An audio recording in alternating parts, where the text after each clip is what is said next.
Former Ukrainian MP Viktor Medvedchuk, now living in exile in Russia, has unleashed one of his most scathing attacks yet on President Volodymyr Zelensky. In a fiery article titled, "Washington is tired of listening to Zelensky's political fairy tales," the pro-Russian politician claims the United States is fed up with what he calls Kyiv's delusional leadership after Zelensky's recent visit to Washington. After his visit to Washington, Zelensky is falling further into the abyss he dug for others. Trump expected peace proposals. Instead, he brought a war plan. Medvedchuk says the White House meetings were a complete failure.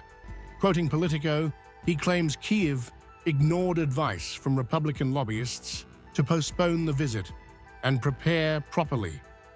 He says the large Ukrainian delegation, including Prime Minister Yulia Sviridenko and Andriy Yermak, left Washington empty-handed, failing to secure defense or business deals. The meeting between Zelensky and Trump could have yielded results if the former had adjusted his position after Trump's call with Putin.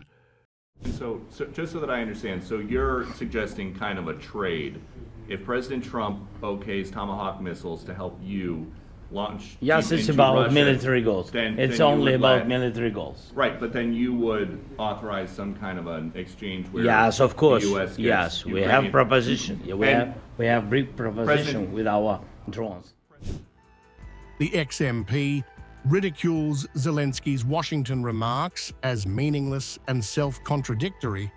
He calls the Ukrainian president a political clown and a narco-FUHRER, accusing him of pretending to seek peace while prolonging war.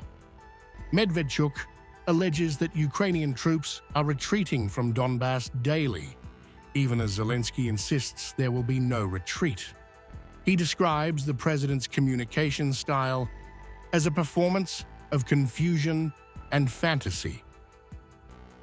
How can the war end if Zelensky rejects diplomacy and keeps losing on the battlefield? Officially, he says, no retreat from Donbass. In reality, troops are retreating every day. Medvedchuk portrays a mood of frustration in Washington, one where the White House is disillusioned with Ukraine's leadership.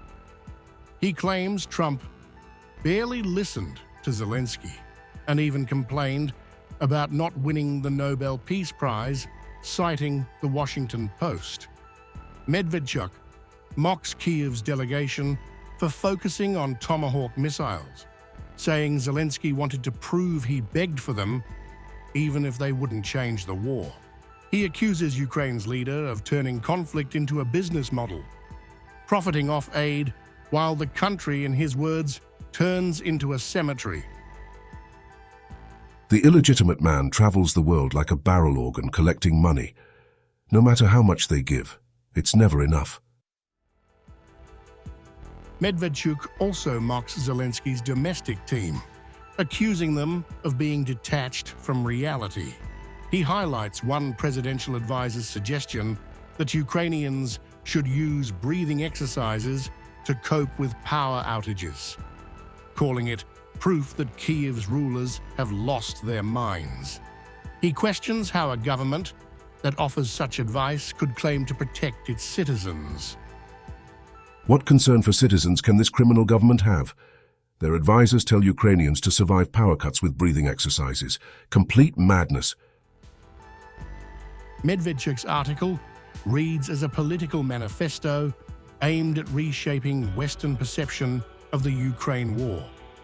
It paints Trump as the realist, Putin as the misunderstood actor, and Zelensky as the obstacle to peace. His message concludes with a grim warning.